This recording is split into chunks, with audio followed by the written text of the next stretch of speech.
Bismillah. Assalamualaikum warahmatullahi wabarakatuh. Waalaikumsalam warahmatullahi wabarakatuh. Alhamdulillah wassalatu wassalamu ala Rasulillah wa ala alihi wa ashabihi wasallam ajmain, amma ba'du. Ya, ini pertemuan kita pertemuan keberapa ini? Kelima atau keenam? Kelima ya. Pertemuan keberapa kita ini? Keenam kita ini. Ketujuh. Sudah pertemuan. Udah 14 saja. 16 saja UAS kita langsung Pak Sapi. Ya. Sekarang sudah pertemuan ketujuh tanggal 5 bulan 12 2020 dan sebagaimana instruksi dosen pengampu, kita mulai perkuliahan kita pada hari ini dikarenakan Bapak dosen kita tidak bisa hadir, beliau sakit, dan kita doakan mudah-mudahan beliau cepat sembuh dan diberikan kesabaran. Amin ya rabbal alamin. Amin. Baiklah Bapak Ibu semuanya, yang pada hari ini itu ada 2 pemakalah dan moderatornya juga 2 dan bisa juga dirafil 1 orang. Kalau tak salah Pak Eka dengan Pak Abbas. Jadi kami minta kepada Bapak di antara satu aja ya kan moderatornya, kami persilahkan kepada moderator.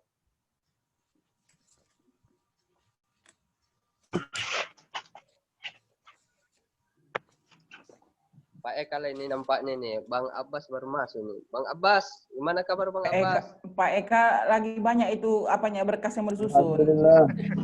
Oh Bang Abbas, Abang Abbas ini apa moderator? Bisa dipandu? Jangan.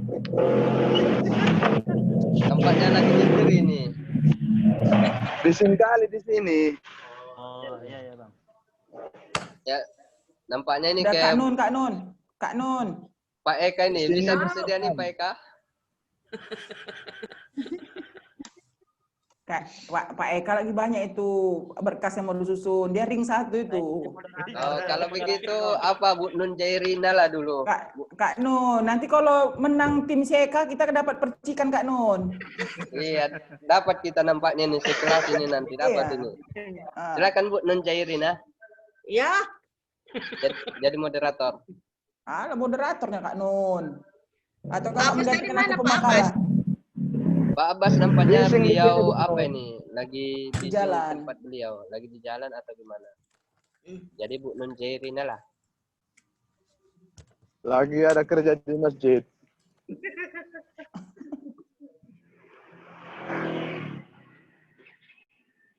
Atau tukaran kita Kak Nun, nanti Kak Nun pemakalahnya, aku moderator. Kalau memang nggak ada, saya aja moderatornya. Ya, silakan Pak Jamiat.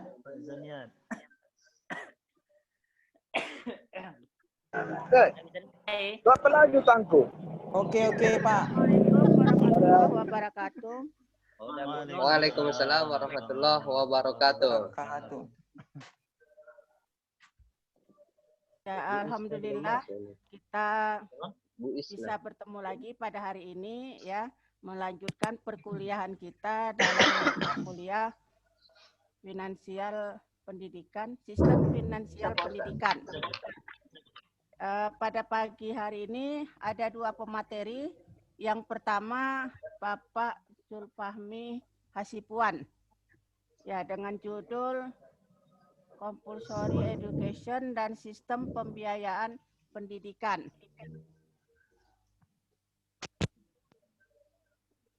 Ya, makalahnya sudah terlampir di dalam PPT, bisa dilihat.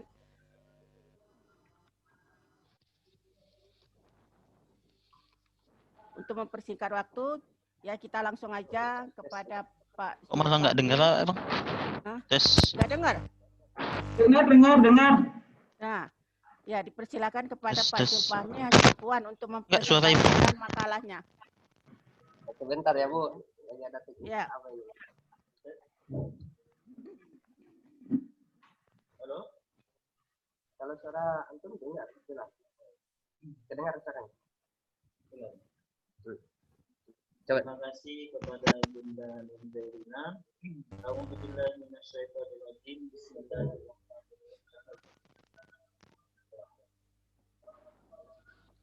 Bismillahirrahmanirrahim. Raditu billahi rabbah wa bil islami dina wa bi Muhammadin nabiyya wa rasula. Rabbi shrah li sadri wa yassir li amri wahlul 'uqdatam min lisani yafqahu qawli. Assalamualaikum warahmatullahi wabarakatuh. Waalaikumsalam warahmatullahi Sini mana wabarakatuh. Enggak masuk deh. Alhamdulillah. Ngomong.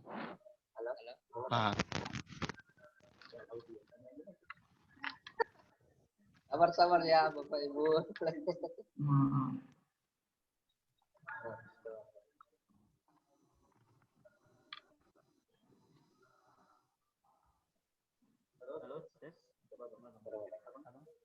Halo, tes. Kedengaran? Halo. Kedengaran Ustaz Zulfahmi?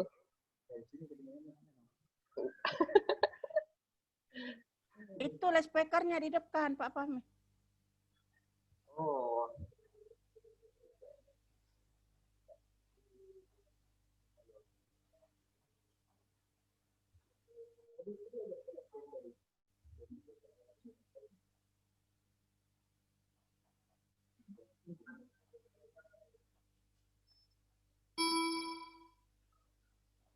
Udah kedengaran? Antum udah kedengaran? Kesini belum? Belum. Itu suaranya di speaker. Udah. Udah kedengaran? Nah. Oke. Alhamdulillah.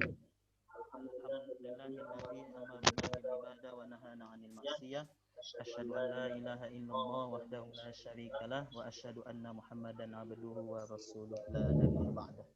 Yang sama-sama kita hormati, kita muliakan dosen pembimbing kita Bapak Dr. Amiruddin Siahan serta Bang Kosma yang sama-sama kita hormati, segenap sahabat semua yang insyaallah mudah-mudahan selesai dengan tepat waktu. Amin amin ya rabbal alamin. Amin. Di sini saya akan mempresentasikan makalah saya yang berjudul Compulsory Education dan Sistem Pembiayaan. Di bab pertama pendahuluan, Compulsory Education atau wajib belajar berkaitan kepada pembiayaan.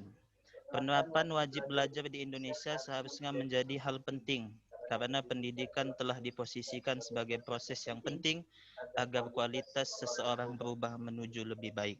Apalagi pendidikan dewasa menjadi suatu investasi karena pendidikan tidak sekedar berperan sebagai pelayanan umum, pendidikan ini seharusnya dianggap sebagai leading sektor agar terjadinya pertumbuhan ekonomi dan hidup keluarga maupun masyarakat di Indonesia menjadi lebih baik.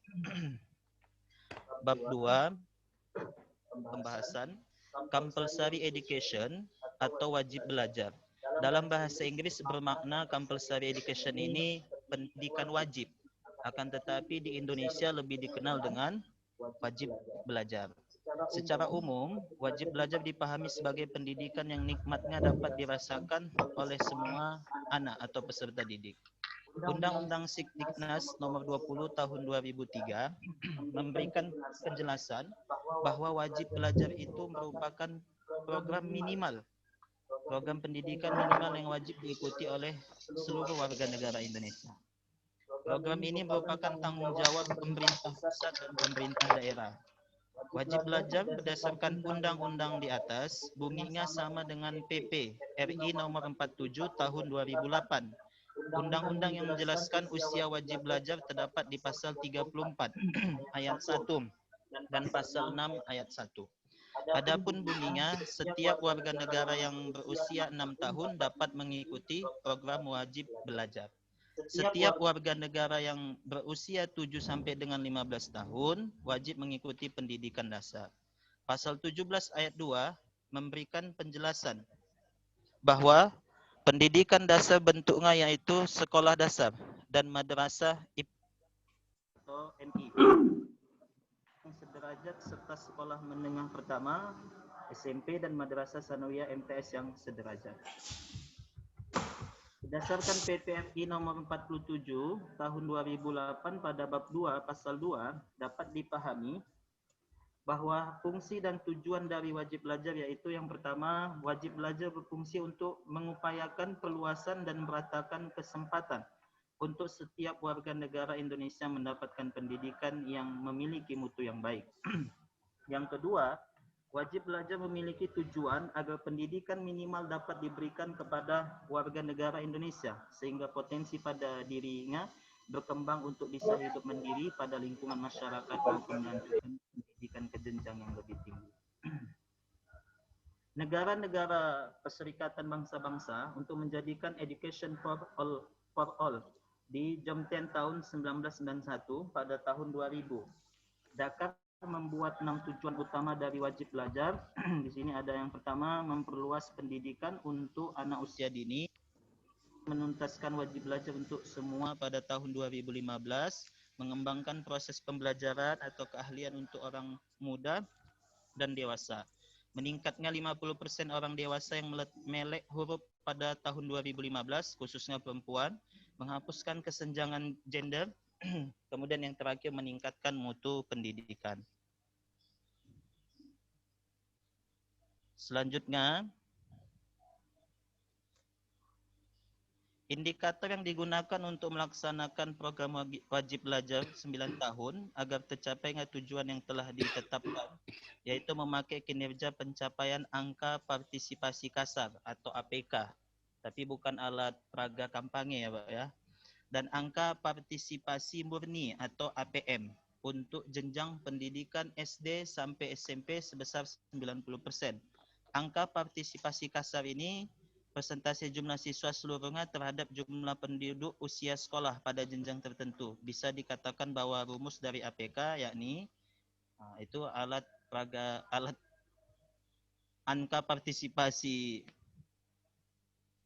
itu jumlah sama dengan jumlah siswa seluruhnya kali 100% per jumlah penduduk usia 7 sampai 15 tahun. Nanti maka ada persentasenya. Angka partisipasi murni yang merupakan persentase jumlah siswa usia sekolah terhadap jumlah penduduk usia sekolah pada suatu jenjang sekolah juga harus ditentukan, apalagi usia sekolah di pendidikan dasar yang telah ditetapkan yaitu 7 sampai 15 tahun. Sehingga APM dihitung dengan rumus APM sama dengan jumlah siswa usia 7 sampai 15 kali 100 per jumlah penduduk usia 7 sampai 15. Disinilah pencapaiannya. Untuk menentukan ketuntasan wajar Dikdas, pemerintah menggunakan acuan terhadap pencapaian APK terdiri dari yang pertama tuntas pratama. Itu jika APK pada angka 80 sampai 84%. Kemudian tuntas madya, ini dapat dilihat ketika angkanya 85 sampai 89%. Kemudian tuntas utama, kategori saat APK-nya mencapai angka 90 sampai 94%. Kemudian tuntas paripurna di saat nilai APK-nya 95%. Itu dikatakan tuntas paripurna. Angka partisipasi kasar yang pernah dihitung di Indonesia pada SD tahun ajaran 2015-2016 yaitu 108, sementara APM 93,38, untuk APK SMP 100,72 dan APM 81,01, tingkat SMA APK 76,45 dan APM 59,10. Berdasarkan APK tersebut, maka pada tingkat SD dan SMP sederajat, wajib belajar pendidikan dasar sudah tuntas. Akan tetapi saat melihat nilai dari APM-nya yang murni, maka pemerintah harus menyelesaikan permasalahan tersebut. Pada tingkat SMA sederajat, nilai APK-nya masih berada pada angka 76,45. Adapun APM-nya masih berada pada nilai 59,10. Angka itu menandakan partisipasi masyarakat pada sekolah tingkat SMA sederajat masih dalam kategori rendah. Yaitu memang kenyataan yang terjadi di tengah-tengah masyarakat kita. Selanjutnya,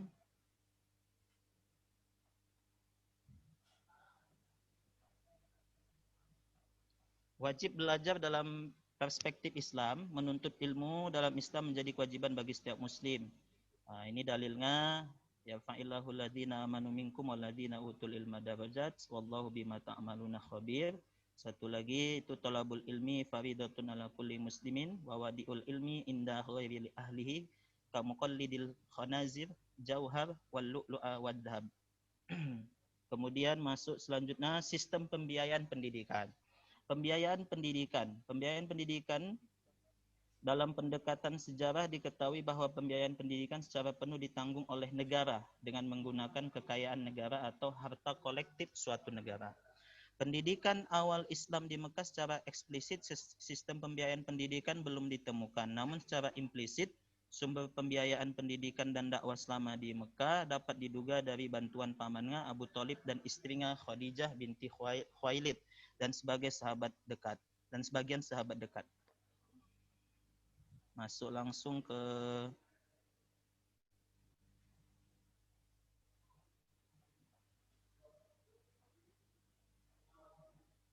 sistem pembiayaan ya.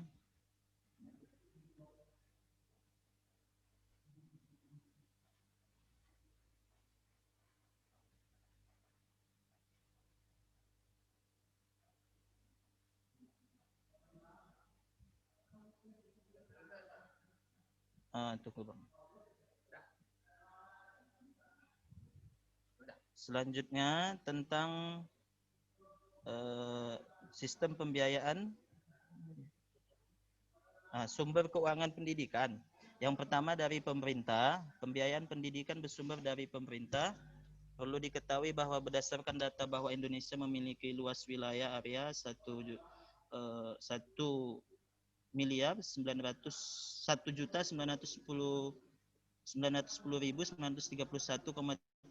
km persegi yang tersebar dari sebagai negara kepulauan, penduduk populasi 255.461.700 jiwa. Data tersebut menjelaskan bahwa Indonesia merupakan negara yang besar dan jumlah penduduknya juga begitu banyak. Jadi sumber keuangan pendidikan yang pertama pemerintah pusat maupun pemerintah daerah. Kemudian yang kedua itu bersumber dari masyarakat.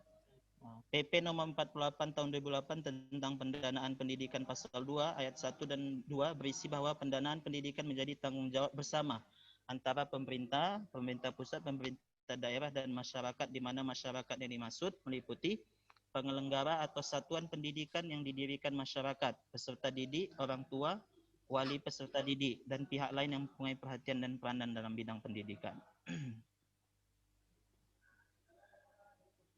Ini saja, saya ucapkan terima kasih kepada sahabat-sahabat sekalian atas perhatiannya. Saya kembalikan kepada Ibunda Nun Zairina selaku moderator. Terima kasih. Wassalamualaikum warahmatullahi wabarakatuh.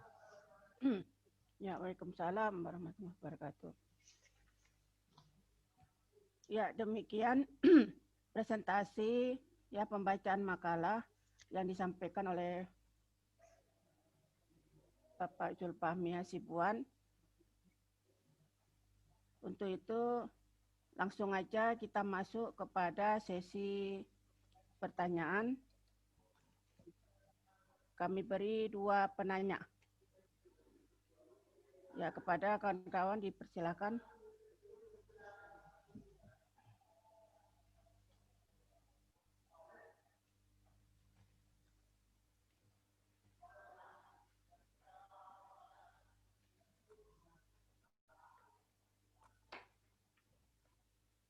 Ya, siapa yang mau nanya? Pak Eka? Ya, Bu. Mau nanya?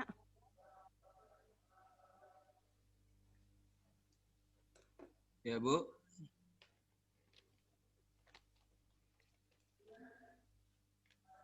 Halo. Ya. Siapa menanya? Ya. Pak Eka? Ya, saya, Bu. Ya, silakan. Baik, saya ingin bertanya kepada pemakalah, bagaimana jika ada orang tua yang tidak melaksanakan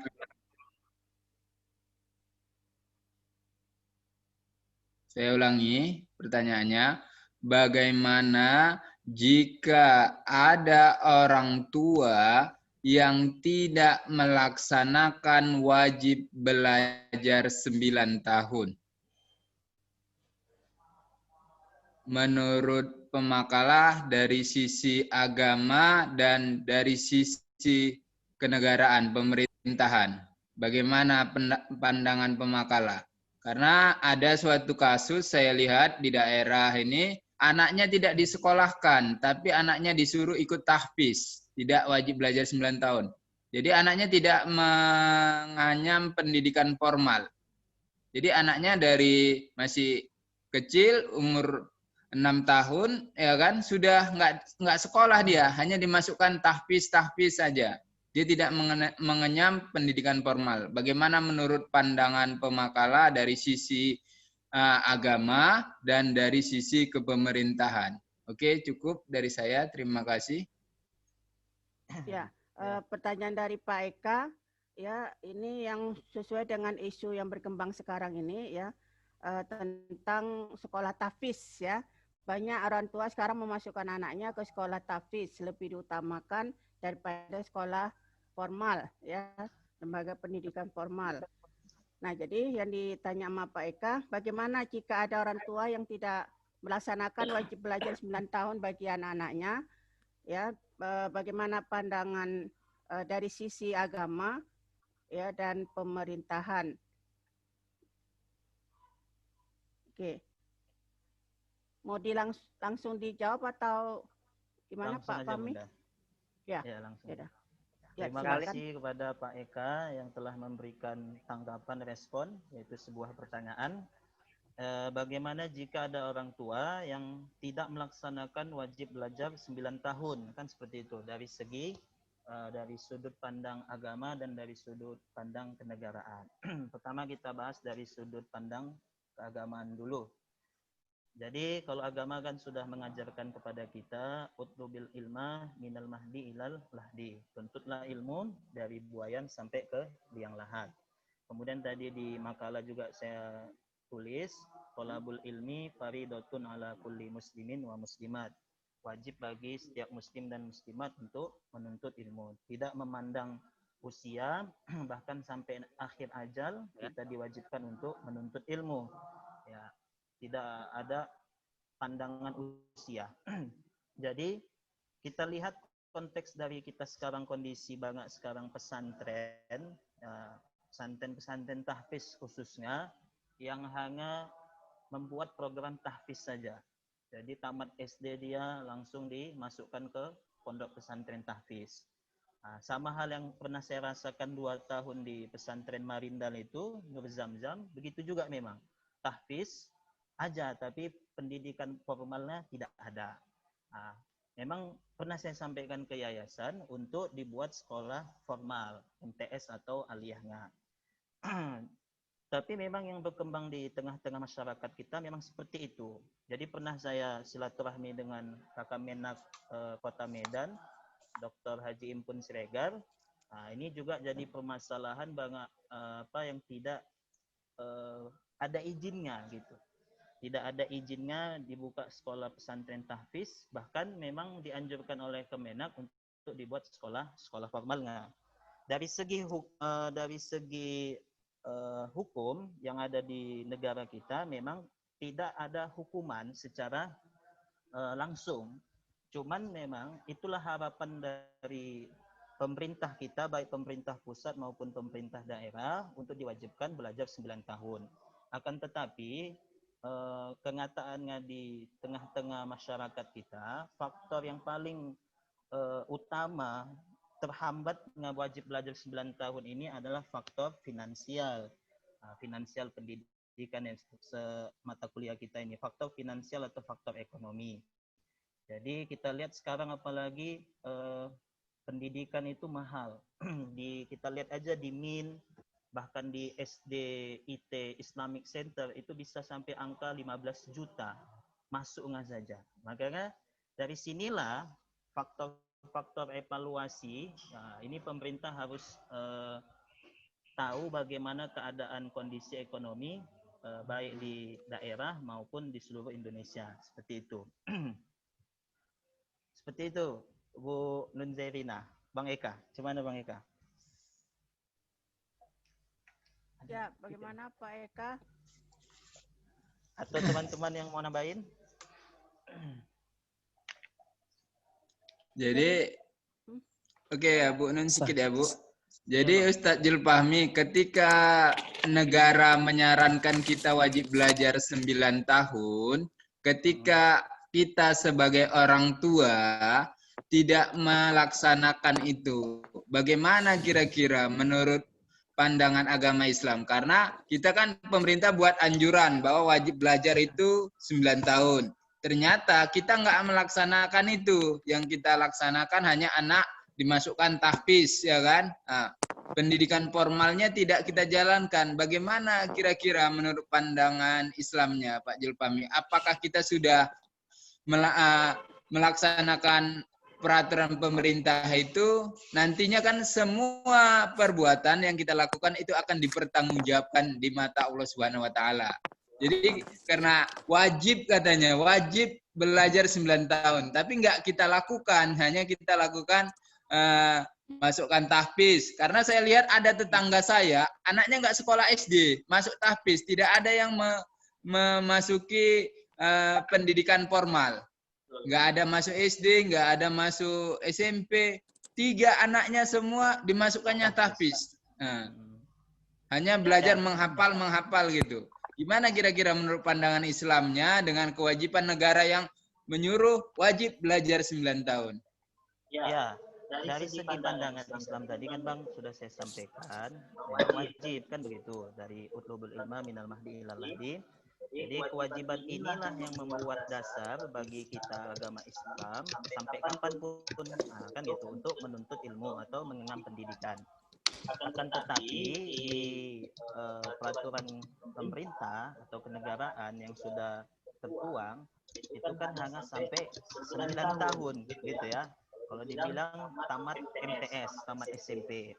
Akan tetapi Islam mengajak sampai kuliah lahat, sampai kita akhir ajal. Jadi memang inilah memang fakta tadi Bang juga. Ambil bilang 3 anak kan, semua disekolahkan di sekolah tahfiz. Jadi ketika orang tua tadi hanya memasukkan anaknya ke sekolah tahfiz saja, inilah kita bisa memberikan menggiring ke sekolah formal, karena kita lihat di mana-mana sekarang dibutuhkan ijazah yang formal, S1, S2 sampai seterusnya kan begitu. Tidak negara kita kan pasti ada negara hukum. Kedengaran? Ya, menambahi bisa, Bu. nambahi siapa? Oh, Pak Bahtiar. Bahtiar. Ya, Bu. Ya, silakan Pak. Baik, terima kasih Bu Nun Zairina dan juga kepada pemateri kita yang sangat luar biasa pada hari ini, yaitu Ustadz Kabir Al-Mukarrom Julfahmi Hasibuan. Atas pertanyaan Abang Da Eka Isnaldi, setiap pemakalah wajib bertanya. Bang Eka ini luar biasa memang. Yang sulit itu membuat pertanyaan sebenarnya. Ya. Oke, terima kasih Bu Nun atas waktunya, dan di sini akan saya menambahi sedikit ya pandangan Islam tadi ya, pandangan Islam terhadap anak-anak generasi kita pada saat ini, di mana mereka kita sekolahkan di rumah tahfiz dan meninggalkan sekolah formal. Memang kalau dilihat daripada sisi hukum di Indonesia, wajib belajar 9 tahun itu adalah program pemerintah. Ketika pemerintah itu sudah membiayai keseluruhan daripada kebutuhan seorang anak yang akan melanjutkan sekolah 9 tahun. Tapi adakah hukuman bagi warga kita yang tidak sekolah 9 tahun itu? Tidak ada hukuman. Kenapa? Karena biaya pendidikan itu yang diberikan oleh pemerintah hanya biaya sekolah. Adapun biaya buku, biaya sepatu, dan yang lainnya, kadang-kadang dana bos itu entah kemana piginya gitu ya. Sehingga biaya yang 9 tahun ini juga wajib orang tua berpartisipasi. Kalau kita lihat Ibu sekalian, di kampung kami, di Tarutung sana masuk dalam, banyak sana tidak sekolah. Kenapa? Jangankan untuk nyekolahkan anaknya, untuk makan aja sudah cukup, alhamdulillah. Nah, itu. Jadi pemerintah tidak mewajibkan. Jadi bagaimana solusinya? Ada sekolah SMP ataupun rumah-rumah tahfiz ataupun tahfizul Quran dibuat, didesain untuk anak-anak yang pertama. Ada itu rumah tahfiz memang untuk membantu anak-anak yatim, anak-anak yang tidak mampu. Mereka sekolah di sekolah tahfiz tadi, tapi terdaftarnya di sekolah SD atau SMP lain yang sudah diizinkan oleh Kemenak dan dinas, dan itu ada MOU-nya, MOA-nya ya kerjasama. Contohnya kalau kita melihat di Binjai, ada itu di Jalan Binjai, tidak jauh daripada kampus budidaya. Di situ ada pesantren khusus menghafal di sana. Saya lupa nama sekolahnya, tapi kawan saya sebagai pengelolanya salah satunya. Itu tidak ada pendidikan formal, tapi mereka terdaftar di sekolah swasta lainnya gitu ya. Jadi bagaimana pandangan orang Islam terhadap hal ini? Kalau secara hukum, tadi karena tidak ada hukuman bagi mereka yang tidak sekolah 9 tahun. Yang kedua adalah, kalau kita melihat daripada kualitasnya, kalau kita melihat daripada sejarah, yaitu adalah sejarah kerajaan Islam, hari keemasan Islam yang ada di Baghdad, yaitu pada masa Bani Abbasiyah, yang dipimpin oleh Abbasiyah ya, kerajaan pada saat itu. Di sana ketika dipraktekkan tentang penghafal Al-Quran, penghafal hadis, baru memasuki ilmu pengetahuan lainnya, sungguh luar biasa perkembangan Islam pada saat itu. Kalau kita melihat Ibnu Sina ya, Ibnu Sina itu sampai umur 10 tahun wajib menghafal Al-Quran dulu. Jadi masuk dulu sama ke otaknya ya Al-Quran, masuk hadis, ternyata dengan seperti itu akan mudah mempelajari ilmu-ilmu yang lain. Kemudian Ibnu Rus, kita tahu bahasanya pada masa kerajaan Abbasiyah itu, disitulah munculnya generasi-generasi Islam, cendekiawan Islam yang sangat luar biasa. Ibnu Sina, Ibnu Rus, Imam Bukhari, Imam Muslim, Abu Daud. Di situ berlahiran semua para cendekiawan sekarang Muslim. Awal Kharizmi, ahli matematika. Sehingga sebenarnya tidak ada larangan. Baik dalam pandangan Islam tidak larangan. Hanya saja bagaimana prakteknya di lapangan. Apakah meninggalkan secara totalitas pendidikan umum itu atau tidak? Ini permasalahannya. Yang di Indonesia kita lihat meninggalkan secara totalitas. Itu yang menjadi masalah. Kalau yang dulu kita lihat pada masa Bani Abbasiyah, hari keemasan Islam, di situ setelah belajar 10 tahun lamanya, belajar agama aja. Setelah itu adalah belajar ilmu alam, belajar sains, belajar teknologi dan lainnya. Sehingga ternyata ketika tanamkan Al-Quran itu di dalam hati kita, kita pahami tentang pendidikan Islam itu, akan mudah kita menyerap pendidikan ataupun ilmu-ilmu lain. Jadi, dan terbukti bahwasanya sampai sekarang itu kita belum bisa mengembalikan kejayaan Islam seperti kejayaan pada masa Abbasiyah. Nah, gitu. Jadi, boleh kalau menurut pandangan Islam, kalau melihat daripada kejayaan Islam ini tadi, boleh-boleh saja kita melakukan seperti itu, tapi tetap kita tidak meninggalkan pendidikan formal. Artinya adalah kita membuat waktu atau kita menghadirkan guru-guru yang spesial mungkin yang akan diunkan kepada anak-anak. Dan gini ya, sekolah-sekolah rumah tahfiz pada saat ini, yang di sana mereka kadang sampai 24 jam, mereka juga terdaftar di sekolah-sekolah lain, Bapak Ibu sekalian. Dan juga ketika melakukan ujian UAN, mereka juga ikut ujian Bapak Ibu sekalian. Dan ada juga yang menghadirkan sekali seminggu atau sekali sebulan itu mata pelajaran yang diuankan seperti itu. Jadi tidak putus secara totalitas hubungan kita dengan pendidikan yang ada di Indonesia. Begitu Bu Nun Zairina, tambahan dari saya kembalikan kepada moderator. Masya Allah, mantap kali lah ini. Ya, Kenceng nggak dengar Pak Bahdir nih. Tafis ini ya mengadakan kerjasama dengan sekolah-sekolah lain. Memang banyak sekolah Tafis ya tidak begitu saja anak dimasukkan ke sekolah Tafis tanpa memikirkan masa depannya. Karena bagaimanapun ijazah juga perlu ya untuk level pendidikan yang lebih tinggi. Jadi memang banyak sekolah Tafis yang bekerja sama dengan sekolah-sekolah swasta untuk bisa ikut ujian ya atau ujian dari pemerintah ya. Oke. Ya, bagaimana Pak Eka? Jadi secara hukum Atau tidak boleh ada. tambah lagi, Bu? Ya, boleh Pak Pi, persilakan. Merame-rame kalau dulu nih ya kan. Masuk dulu. Iya. Ya mohon izin kepada moderator dan mohon izin juga kepada Ustadz Kibar ini. Saya masuklah dulu di antara antum ini. Kalau salah nanti antum salahkan, kalau benar ya benar gitu ya kan.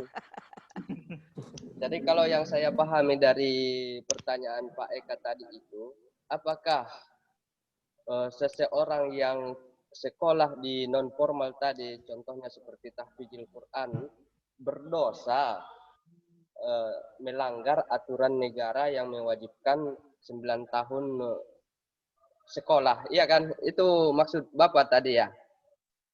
Kalau yang saya pahami seperti itu. Jadi kalau dalam pandangan Islam, kalau menurut saya, dan ini dari hadis Rasulullah yang mengatakan, la ta'ata li makhlukillah, la ta'ata li maksiatillah. Tidak ada ketaatan kepada makhluk dalam bermaksiat kepada Allah. Jadi kalau kita ambil dari sini berarti tidak ada ketaatan kita mengikuti sesuatu hal itu walaupun kewajiban dari negara kalau bermaksiat kepada Allah. Jadi apakah ini salah satu maksiat apa tidak? Tidak. Maksud saya di sini itu kita itu taat selagi pemimpin kita itu menganjurkan kepada kebaikan. Sebagian ada yang berpandangan kenapa dia masuk ke tahfidzul Quran dan tidak mengambil ijazah, kemungkinan besar dia berpikir dan kita sekarang sudah melihat bagaimana pendidikan kita yang formal khususnya di sekolah negeri atau katakan SMP, SMA, kalau MTSN dan MAN itu mungkin sudah banyak mempelajari tentang agama. Akan tetapi kalau di SMP dan SMA itu pelajaran agama itu kalau tak salah itu 40 menit per pekan atau 40 menit per bulan. Kalau saya lupa saya. Jadi sedikit sekali disentuh tentang agama Islam. Sementara menuntut ilmu itu wajib seorang muslim. Jadi inilah antara dua hadis tadi itu. Jadi kalau menurut saya tidak ada masalah. Kita tanyakan kepada orang yang apa tadi itu yang memasukkan anaknya itu ke sekolah tahfidzul Quran tadi itu, kenapa beliau memasukkannya? Mungkin jadi alasannya seperti itu. Kalau itu alasannya tidak ada masalah. Selagi pemerintah juga tidak mewajibkannya. Kan pemerintah kita bagi siapa yang tidak mau masuk ke formal tidak ada masalah, tidak ada hukuman. Makanya boleh-boleh saja, tidak ada masalah seperti yang disampaikan Pak Bakhtiar tadi. Kalau menurut saya seperti itu. Dan mungkin itulah salah satu tanggung jawab kita sebagai kandidat-kandidat doktor ini untuk memikirkan bagaimana pendidikan anak-anak dan keturunan kita supaya paham tentang agama Islam. Apakah pendidikan yang formal sekarang ini yang diadakan negara seperti SMP dan SMA, khusus SMP dan SMA, itu apakah sudah ada pelajaran agamanya? Dan berapa persen begitu? Apakah sudah cukup seperti itu? Bahkan di MAN juga belum memenuhi, kalau menurut saya, belum memenuhi. Makanya ada seperti MAN 2 model itu mengadakan full day juga, ada kegiatan di luar kurikulum, yaitu ekstrakurikulernya ada diadakan. Kalau tak salah seperti itu. Jadi mungkin ya kitalah yang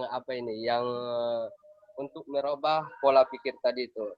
Adapun masalah apa tadi itu wajib 9 tahun itu 9 tahun kata pemerintah dan yang dibiayai seperti yang disampaikan Pak Bakhtiar tadi itu memang pemerintah kita sudah memberikan dana untuk gratis sekolah. Masalahnya kalau kita dapati itu yang gratis itu cuma di SMP, di SMA. Kalau di MAN dan di apa masih ada itu kutipan-kutipan. Jadi masalahnya di mana? Mungkin inilah yang mau kita pikirkan itu. Adapun kalau di pesantren itu sudah menggabungkan dua hal tersebut. Kewajiban dari pemerintah, kemudian kewajiban dari Islam, mengajarkan tentang agama Islam. Akan tetapi kalau mengharapkan dari dana BOS itu, tidak akan mungkin mencukupi operasionalnya. Tentu butuh biaya. Kalau seperti saya dulu waktu tahun 2005, SPP-nya memang sedikit, 20.000. Akan tetapi kalau yang tidak paham, tidak mampu dengan biaya yang 20.000 di tahun 2005 itu, banyak yang nggak mau sekolah. Sebenarnya ingin sekolah tapi tidak ada uang. Makan saja sudah syukur, seperti yang sampaikan Pak Bakhtiar tadi. Mungkin itulah masalah-masalah yang terjadi sekarang ini. Makanya salah satu, baik dia di tingkat SMP, SMA, bahkan di perguruan tinggi seperti itu. Jadi sekarang sebagian para pemikir atau para orang-orang yang kaya itu, mereka berusaha memberikan sekolah yang membiayai anak-anak yatim. Seperti kalau di Riau, kalau tak salah banyak itu sudah menyaingi kelas-kelas internasional, akan tetapi kalau khusus untuk anak yatim digratiskan mereka. Jadi dari mana dananya itu? Ya, itu dari para orang-orang kaya yang mengamalkan hadis Rasulullah, bahwasanya yang mengamalkan agama Islam. Mereka tahu bahwasanya ketika dia menginfakkan hartanya, itulah yang dibawanya setelah meninggal nanti. Di akhirat nanti itulah yang dibawanya. Mudah-mudahan kita termasuk dalamnya. Mungkin ini tambahan dari saya, Bu Nun. Kalau salah, seperti yang saya sampaikan kepada Bapak Ibu tadi, saya ini masuk di antara para ulama ini. Jadi kalau salah, disalahkan. Kalau benar, ya kita ikuti sama, kan gitu dia. Terima kasih. Saya kembalikan kepada moderator. Ya, terima kasih kepada Pak Sapi, ya, pada Pak Bakhtiar atas masukannya. Karena masih baru satu penanya, ya kita tambah satu lagi. Kalau nambah boleh Bu, rame-ramein Bu. Jamiat Bu. Mantap pertanyaan Pak Eka ini namanya ya. Boleh Bu ya? Nanya. Ya. Saya nambah aja nggak nanya lah, takut saya nambahi dari pertanyaan Pak Eka tadi ya. Nambah juga enggak, artinya menurut sudut pandang saya juga mengenai pertanyaan Pak Eka tadi. Sedap nih, seru memang. Oh iya iya. Ya silakan Pak Jamiat. Baik, luar biasa pertanyaan Pak Eka. Memang kalau sudah di atas master itulah doktor, di atas doktor ya itulah profesor. Ya baik.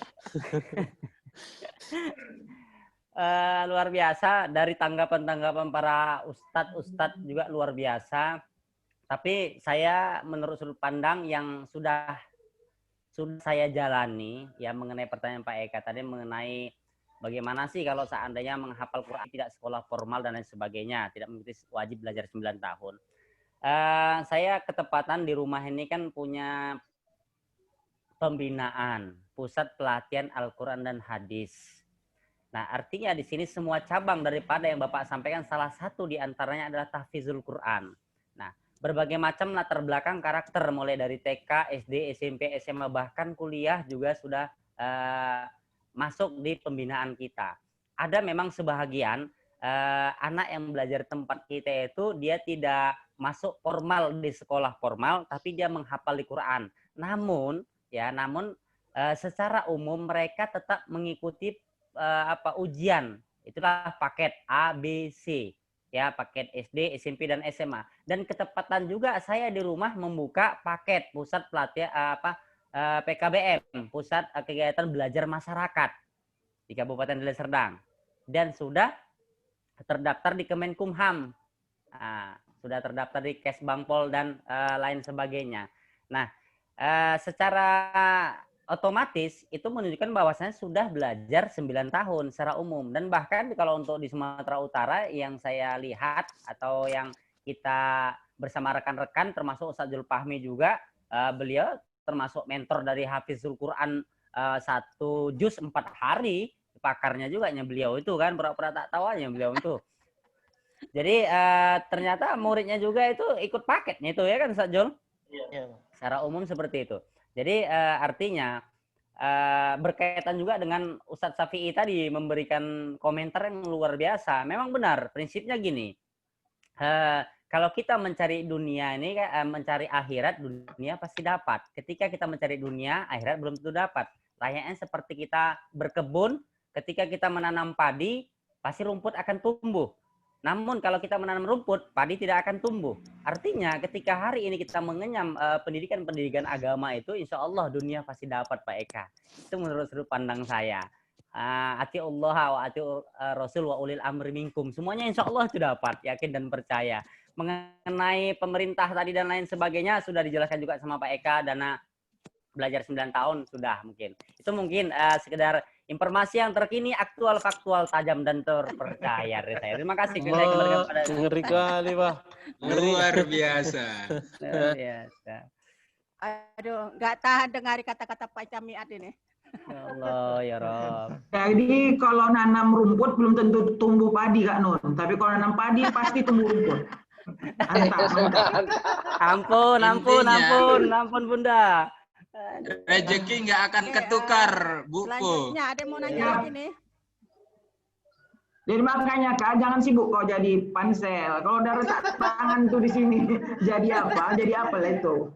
Boleh nanya satu lagi Bu Nun? Kalau muncul Bu Isna ini, munculnya ini. Silakan Bu Isna. Kita kengon hujan lebat nggak bisa keluar rumah, makanya sama Bu. Di sini bukan hujan aja Bu, banjir. Oh iya. Oke. Baik Bu Nun, Assalamualaikum warahmatullahi wabarakatuh. Waalaikumsalam warahmatullahi wabarakatuh. Melanjutkan dari yang ditanyakan sebelumnya, padahal pemerintah itu sudah mewajibkan wajib belajar 9 tahun atau full day yang lain-lainnya. Setelah diberi setelah diberi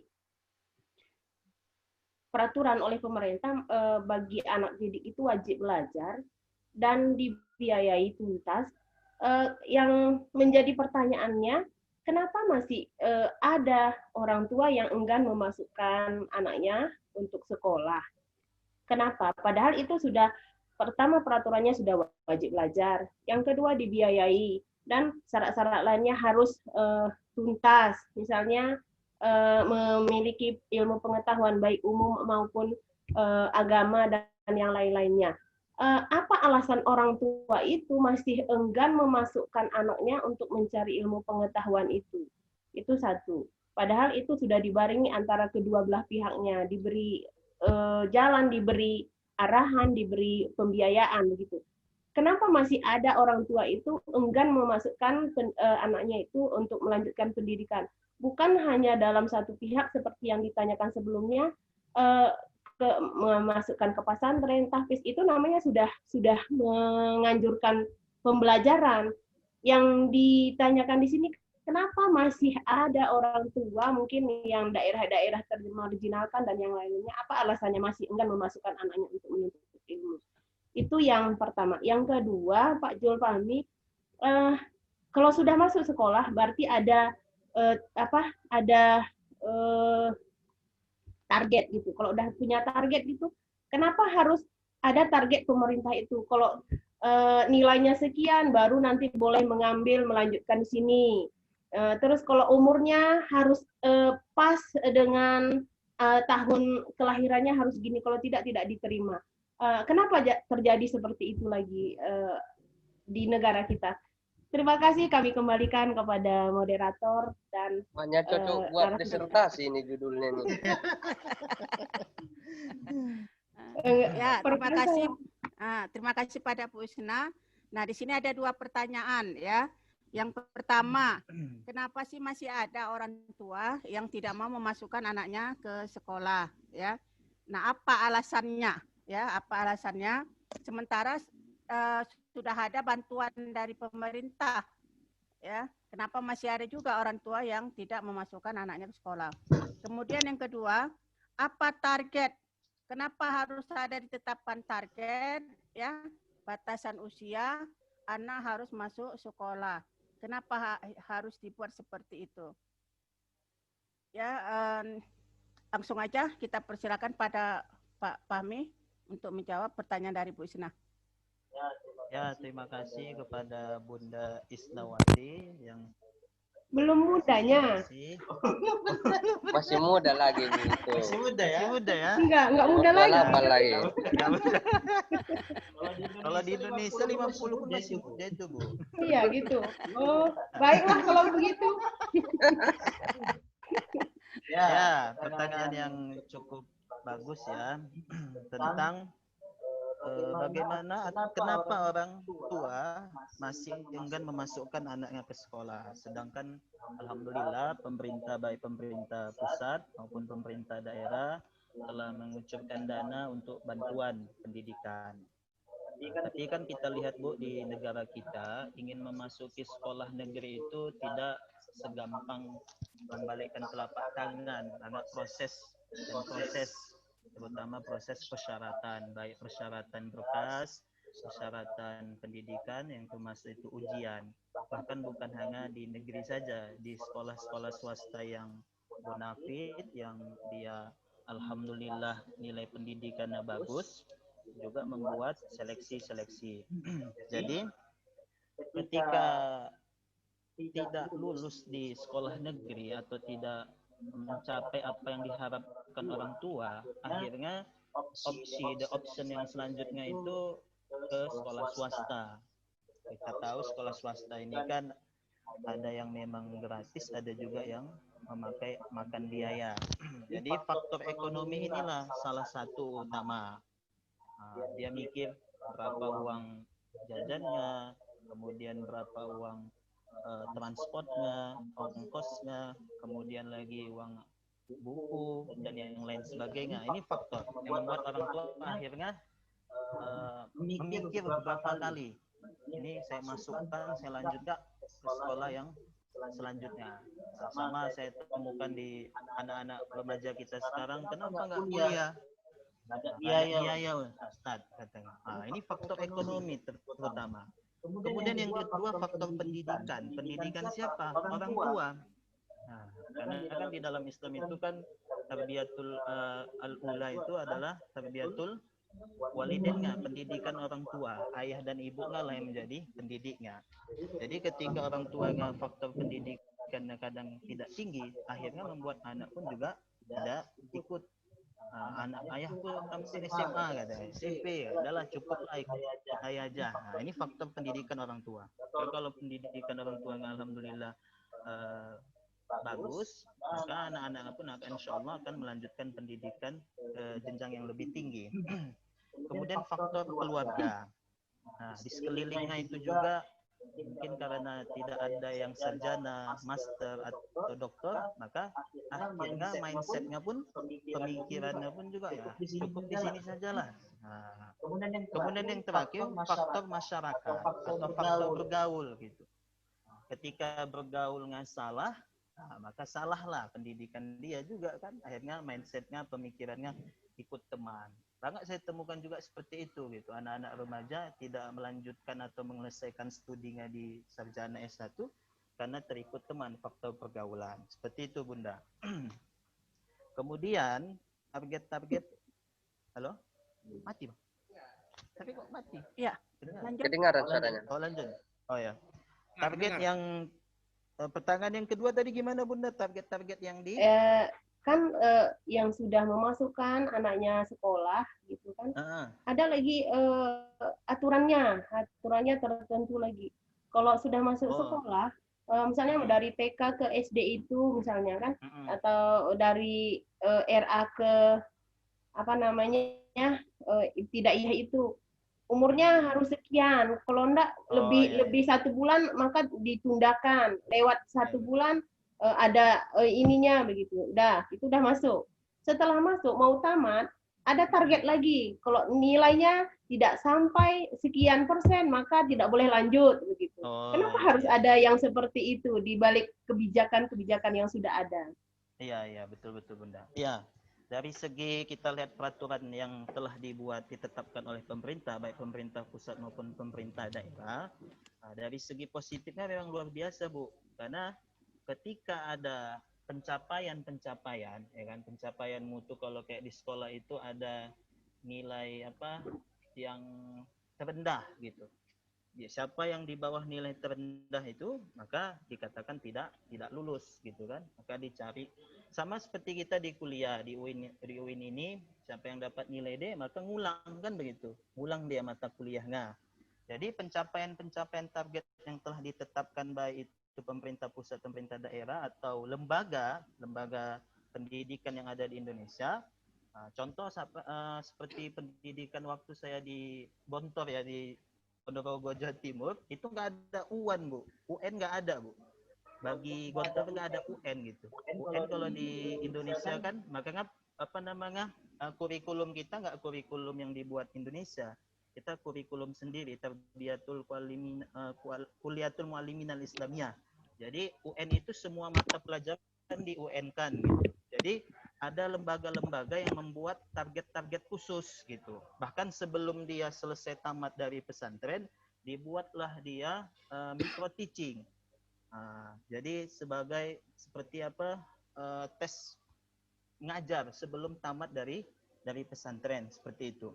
Jadi ini memang alhamdulillah sudah bagus gitu. Jadi perlu ditingkatkan kembali. Bahkan kita lihat di Finlandia itu pendidikan yang terbaik di dunia ya, itu kan fokus satu mata pelajaran, fokus satu mata bidang studi saja. Mulai dari dia SD, ketika dia mau masuk polisi, ya udah dari SD, SMP sampai dia itu fokus dia di bidang studi kepolisian. Ya, siapa yang mau jadi pengacara, begitu juga fokus dia.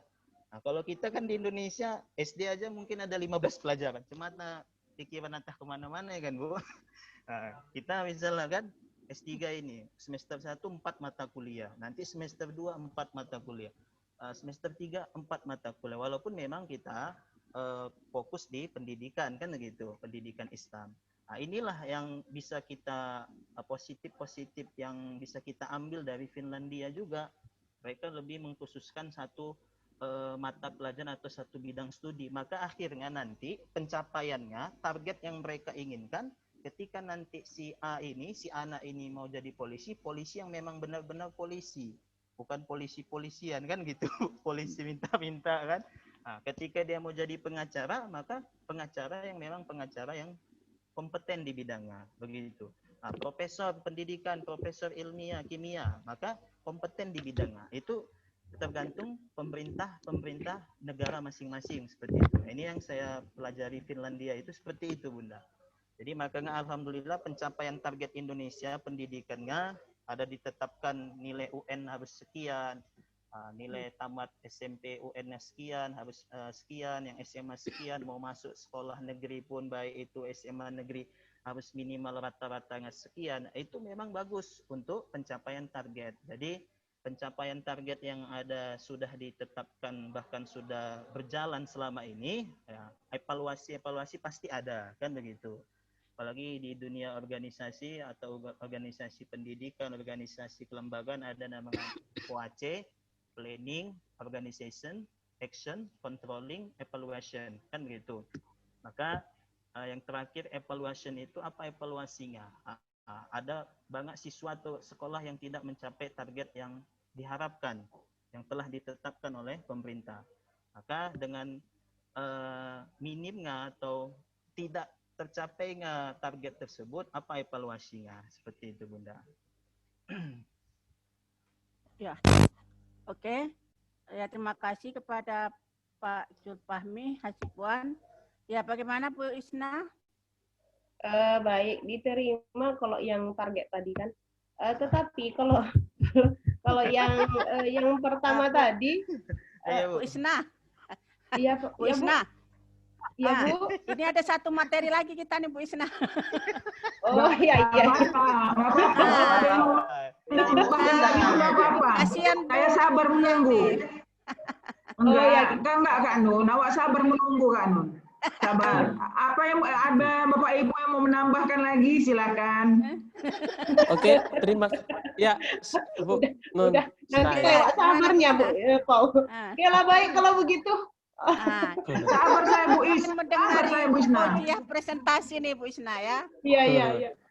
Apa maksudnya yang ke pertama tadi kalau secara pemikiran sederhana kita itu yang menjadi apa? Ya. Yang pertama tadi kan ini karena latar belakang pendidikan orang tuanya, maka orang tua enggan memasukkan anaknya untuk mencari ilmu. Itu sepertinya 50-50 atau apa gitu. Karena banyak sekarang orang tua dari anak didik itu cuman tamat SMP, tamat SD, tapi anaknya jadi prof gitu loh. Jadi dokter, jadi ulama, jadi apa gitu. Itu kalau misalnya yang diberitahu tadi alasannya latar belakang pendidikan orang tua, terus karena Satu lagi memang Bu. Ya Bu, ya Pak. Lanjut Bu, lanjut. Betul. Itu yang menjadi apa tadi? Baik, kami kembalikan kepada moderator.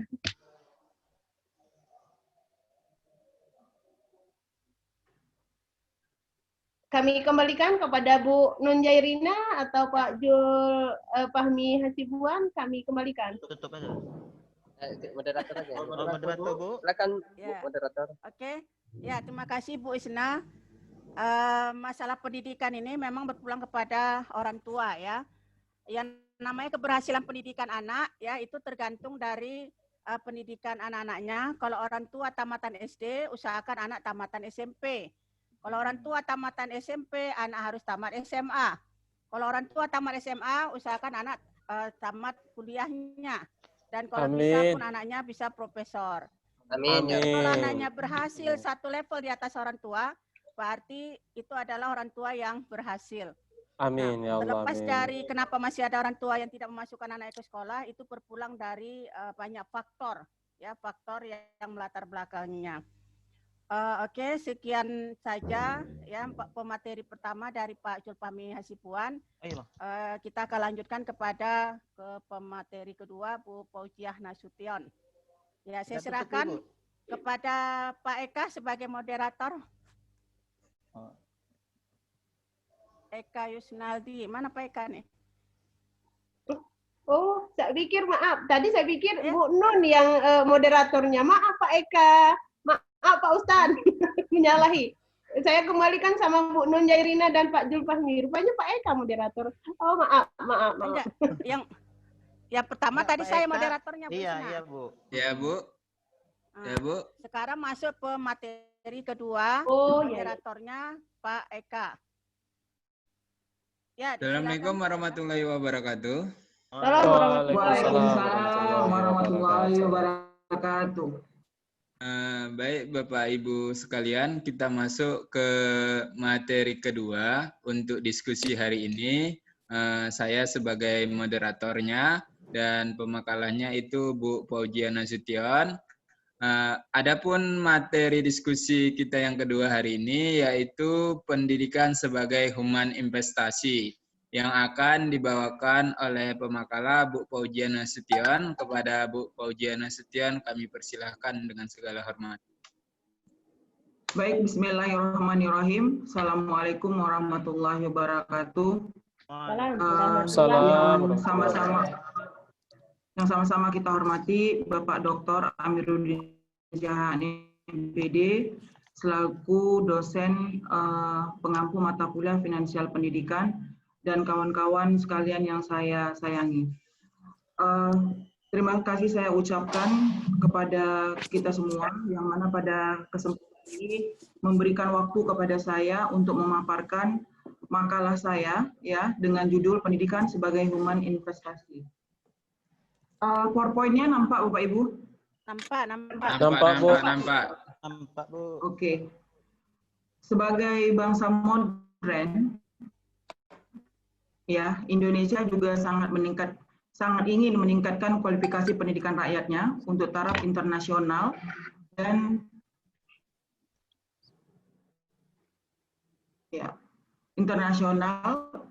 untuk menciptakan tenaga kerja dengan kompetensi yang mahir. Orang Indonesia sangat menyadari akan kebutuhan terhadap hal ini, yakni pendidikan adalah prioritas tertinggi untuk tambahan investasi. Dan pemerintah Indonesia juga sangat tertarik untuk menangani masalah kebijakan yang sudah diterapkan. Selanjutnya, kendati demikian, meningkatkan akses pendidikan dari prasekolah hingga perguruan tinggi tanpa diikuti dengan peningkatan yang signifikan dalam penataan dan kualitas guru tentunya tidak akan mencapai tujuan ini. Jika kita, yaitu Indonesia, ingin memenuhi kebutuhan sumber daya manusianya untuk meraih tujuan tersebut, maka kita harus memenuhi kesediaan guru dalam jumlah yang cukup, pendistribusian guru secara adil di antara sekolah, dan memiliki guru yang efektif guna meningkatkan pembelajaran dan prestasi setiap siswa.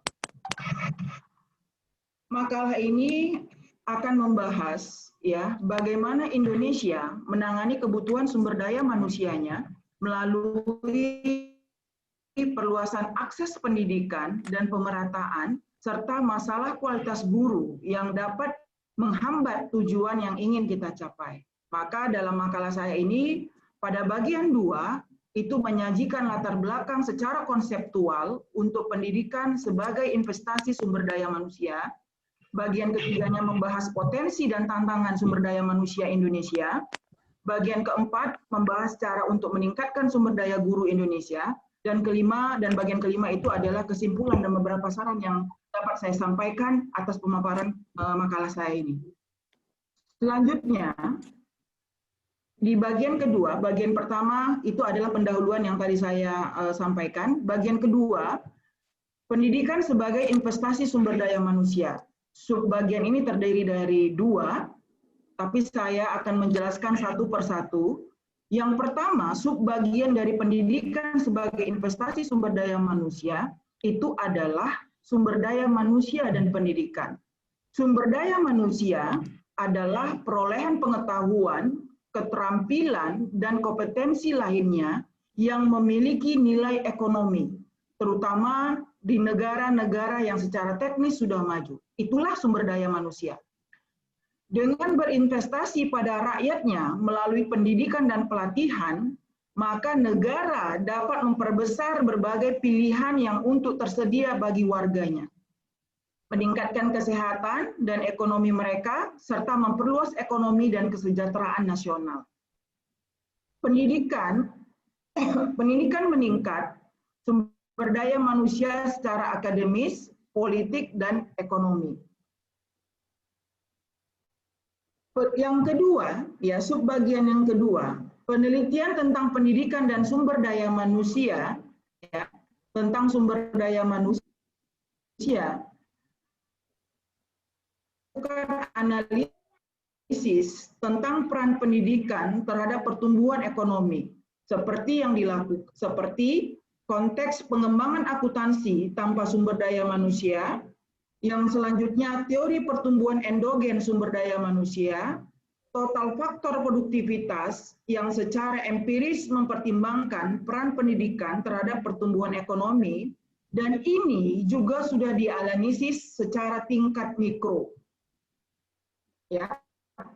Hasil analisis para tokoh tersebut menyimpulkan bahwa input yang diberikan pendidikan tinggi dapat meningkatkan produktivitas dan menghasilkan pertumbuhan nasional yang lebih tinggi.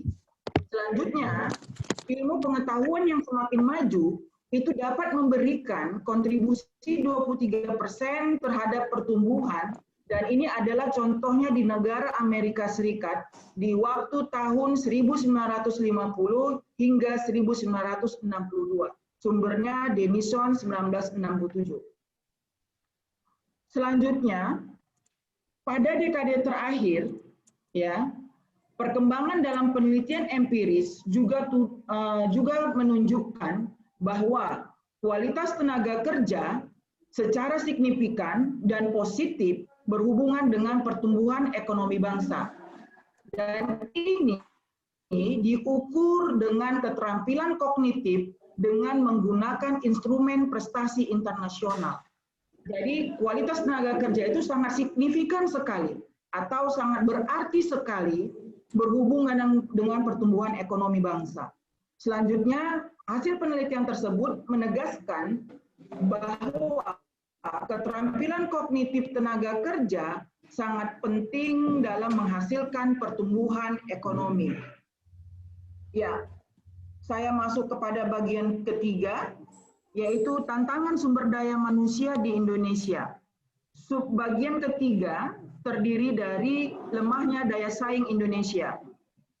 Global Talent Competitiveness Index, GTCI, adalah pemeringkatan daya saing negara berdasarkan kemampuan atau talenta sumber daya manusia yang dimiliki negara tersebut.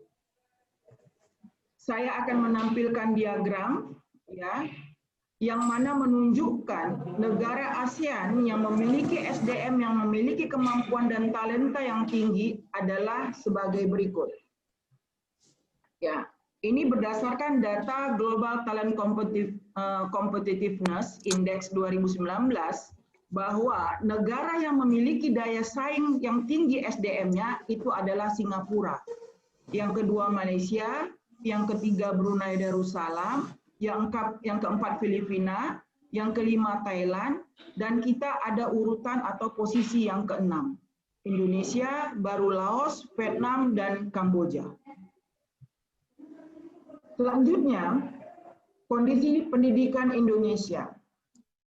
Kondisi pendidikan Indonesia apabila kita mengacu pada Education Index yang dikeluarkan oleh Human Development Report pada tahun 2017, Indonesia itu ada di posisi ke-7 di ASEAN dengan skor 0,622, sebagaimana yang terdapat pada diagram yang saya sampaikan ini. Tetap yang memegang posisi pertama itu adalah Singapura. Selanjutnya, kita akan melihat rata-rata masa sekolah di Indonesia, yaitu rata-rata penduduk Indonesia bersekolah hingga SMP. Ini data dari Skolastika 2 Mei 2019. Rata lama sekolah paling lama di negara ASEAN adalah masih tetap Singapura, yaitu 11 tahun setengah. Para siswa ataupun masyarakatnya melakukan pendidikan. Baru yang kedua itu Malaysia dengan rata-rata lama sekolahnya sebesar 10,2 tahun. Filipina rata-rata lama sekolahnya 9,3 tahun. Dan Indonesia rata-rata lama sekolahnya adalah 8 tahun. Thailand 7,6 tahun, Laos 5,2 tahun, Myanmar 4,9 tahun, dan Kamboja 4,8 tahun. Dalam peringkat GTCI 2019 yang saya sampaikan di atas tadi, Indonesia berada di urutan 67 dari 125 negara di dunia. Hal ini menunjukkan bahwa daya saing sumber daya manusia di Indonesia masih kalah jika dibandingkan dengan negara lain. Dan Indonesia berupaya meningkatkan daya saing SDM-nya melalui peningkatan pendidikan, melalui program Indonesia Pintar, bantuan operasional sekolah, pembangunan, rehabilitasi fasilitas pendidikan, dan beasiswa bidik misi. Selanjutnya, itu adalah masalah ekuitas dalam pendidikan Indonesia.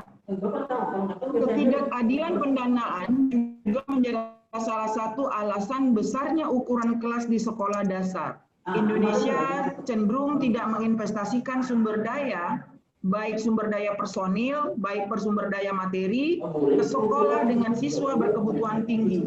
Sehingga secara sosioekonomis, sekolah untuk siswa berkebutuhan tinggi adalah salah satu dari sekolah yang kurang beruntung, cenderung memiliki rasio siswa lebih besar dengan sumber daya yang lebih sedikit.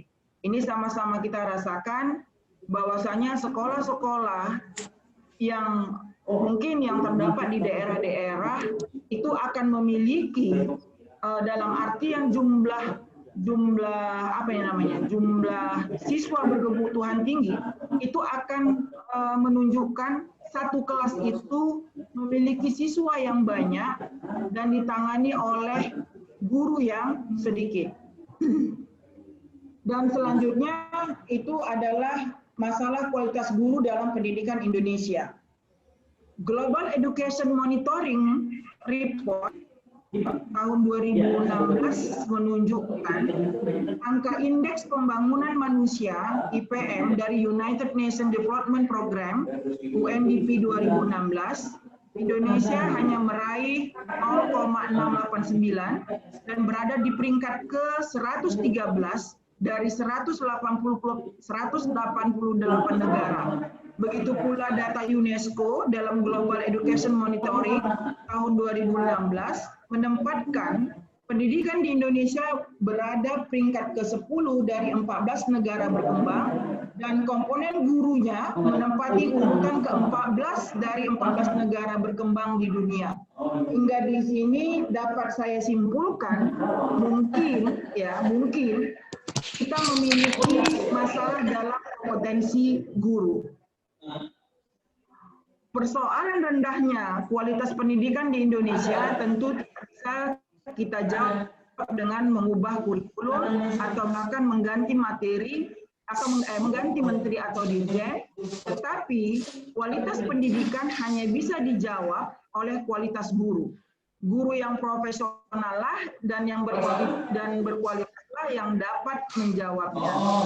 Bila kita petakan, ada 4 faktor yang menyebabkan tidak kompetennya guru dalam mendidik. Yang pertama, ketidaksesuaian disiplin ilmu dengan bidang ajar. Yang kedua, kualifikasi guru yang tidak berlatar belakang sarjana pendidikan sehingga bermasalah dalam aspek pedagogik. Yang ketiga, rekrutmen guru yang tidak efektif karena masih banyak calon guru yang direkrut tidak melalui mekanisme yang profesional. Yang keempat, program peningkatan keprofesionalan berkelanjut, PKB, guru yang rendah. Ya, masuk kita kepada bagian 4, meningkatkan sumber daya guru Indonesia. Seperti yang di awal saya sampaikan, bahwasanya sumber daya manusia yang berkualitas adalah investasi masa depan. Sumber daya tersebut hanya dapat dihasilkan oleh sistem pendidikan yang bermutu. Salah satu faktor yang menopang sistem pendidikan yang bermutu adalah tersedianya guru yang profesional. Jika Indonesia ingin meningkatkan sumber daya manusianya, maka harus dimulai dengan meningkatkan sumber daya manusia gurunya. Persiapan guru Indonesia perlu didesain ulang untuk menciptakan guru yang efektif dalam membantu siswa mempelajari pengetahuan dan keterampilan penting agar dapat berfungsi dengan baik dalam lingkungan yang semakin kompleks dan ekonomi global. Dan yang terakhir, itu ada kesimpulan dan saran yang saya sampaikan dalam makalah saya ini.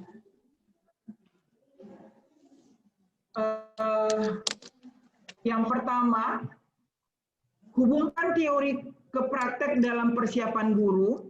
Yang kedua, memberikan pembelajaran profesional sepanjang karir guru untuk berlatih. Yang ketiga, ciptakan insentif baru untuk menarik dan mempertahankan guru yang efektif. Dan keempat, tingkatkan ekuitas guru. Yang kelima, kembangkan kerangka kerja penjamin mutu untuk semua sekolah. Yang keenam, membangun kapasitas di antara pembuat kebijakan, universitas, dan kepala sekolah. Hanya ini yang dapat saya sampaikan. Sekian dan terima kasih. Assalamualaikum warahmatullahi wabarakatuh. Waalaikumsalam warahmatullahi wabarakatuh. Baik, Bapak Ibu semua, kita masuk di sesi tanya jawab. Kepada Bapak Ibu yang ingin bertanya, saya persilakan. Bahtiar Siregar, Bang Eka. Oke, silakan Pak Bahtiar Siregar.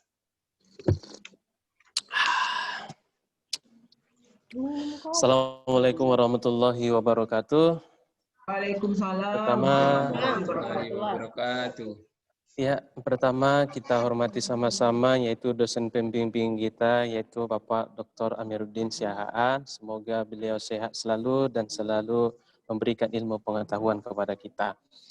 Dan juga yang sama-sama kita hormati yaitu moderator yang luar biasa ya, Pak Eka Yusnaldi, rapi, segar nampak, jadi semangat awak. Dan juga Bu Fauzia Nasution, tidak diragukan lagi memang luasnya pengetahuan Bu Fauzia ini sebagai pemateri pada hari ini. Amin. Untuk itu saya akan bertanya tentang pendidikan ini yang sangat luar biasa penjelasannya tadi, luar biasa. Ya. Ya, dan saya akan bertanya beberapa hal mungkin ya. Kalau dilihat dari persaingan sistem pendidikan tadi yang disampaikan oleh Bu Fauzia dan dilihat dari peringkat kesuksesan atau meraih prestasi di Indonesia itu nomor 67 dari 100 sekian tadi yang disampaikan oleh Bu Fauzia. Memang betul bahwasanya pendidikan itu akan memberikan dampak yang sangat luar biasa kepada kita, terutama di bidang ekonomi.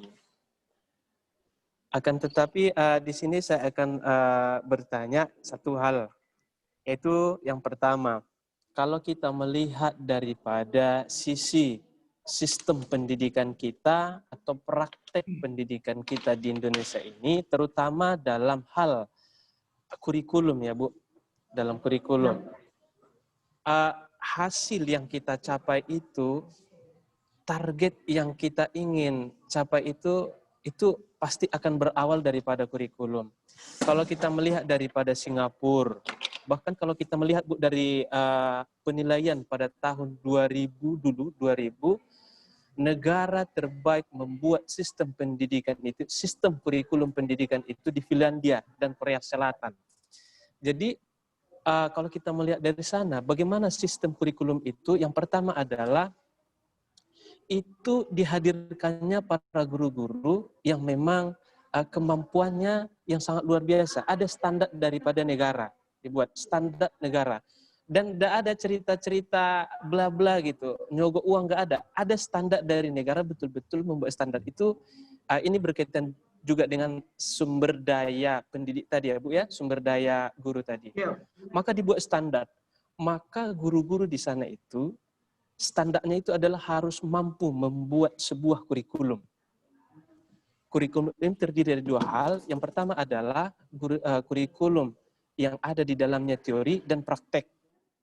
Dan kemudian teori itu dibuat, didesain 25% sampai 30% itu adalah teori, 70% adalah praktek. Ini luar biasa. Kalau kita melihat di Indonesia, teori banyakan, teori. Kadang kita disuruh membayang-bayangkan selalu, ya. Membayang-bayangkan ini banyak penafsiran ini. Jadi pertanyaan saya, bagaimana seharusnya kita, baik itu adalah negara Indonesia, membuat sistem pendidikan itu sehingga nanti kita bisa bersaing di tingkat internasional. Kita saat ini kan di Asia aja kita masih nomor sekian ya di Asia. Bagaimana kita nanti akan memunculkan para guru kita, mendudukan para peserta didik kita, dia mencapai tingkat internasional bahkan. Itu satu. Yang kedua adalah seharusnya untuk menciptakan sumber daya guru ataupun sumber daya peserta didik kita nantinya, bagaimana seharusnya Bu mendesain kurikulum itu atau sejauh mana pengaruh pemerintah terhadap kurikulum pendidikan di Indonesia sehingga nanti kita Indonesia ini dapat bersaing tidak hanya di lintas Asia akan tetapi dia lintas internasional. Karena sekarang kan tidak hanya global human, tidak hanya global manusianya, juga global teknologinya, global budayanya sekarang ya Bu, budaya kita sudah global, sehingga kita juga tentang pendidikan kita secara global, kita mampu bersaing dengan negara-negara lain. Terima kasih, saya kembalikan kepada moderator kita, yaitu Pak Eka Yusnaldi. Terima kasih.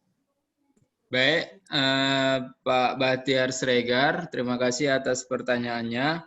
Bagaimana Bu Fauzia? Kira-kira sudah jelas pertanyaannya yang untuk yang pertama? Pertanyaannya, bagaimana kita Indonesia membuat sistem pendidikan untuk mencapai target internasional?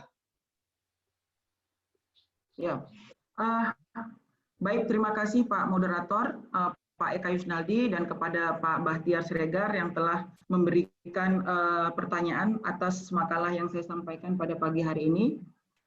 Inti dari pertanyaan Pak Bahtiar ini adalah bagaimana kita bisa meningkatkan SDM, sumber daya manusia, ataupun prestasi siswa itu melalui kurikulum ya Pak Bahtiar ya.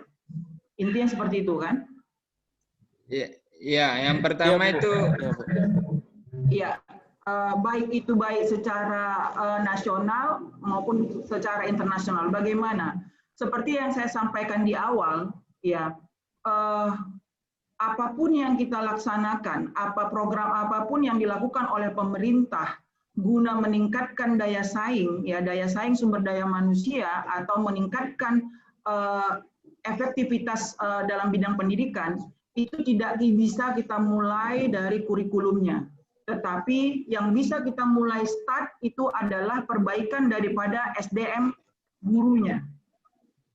Sama-sama seperti yang kita lalui, yang kita rasakan, ya Bapak Ibu, sudah berapa banyak kurikulum yang ditawarkan, apakah itu kurikulum 2013, KKNI, dan sekarang ini masuk kepada Merdeka Belajar, itu semuanya guru-guru mengeluh gitu loh. KKNI ini terlalu banyak kali tuntutan IQ-nya, terlalu banyak TIU-nya dan segala macam. Merdeka Belajar ini juga bagaimana kompensasi terhadap perpindahan mapel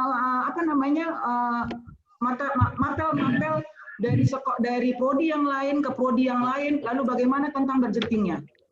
Itu belum terimplementasi Pak tentang Merdeka Belajar. Kita sudah bingung duluan.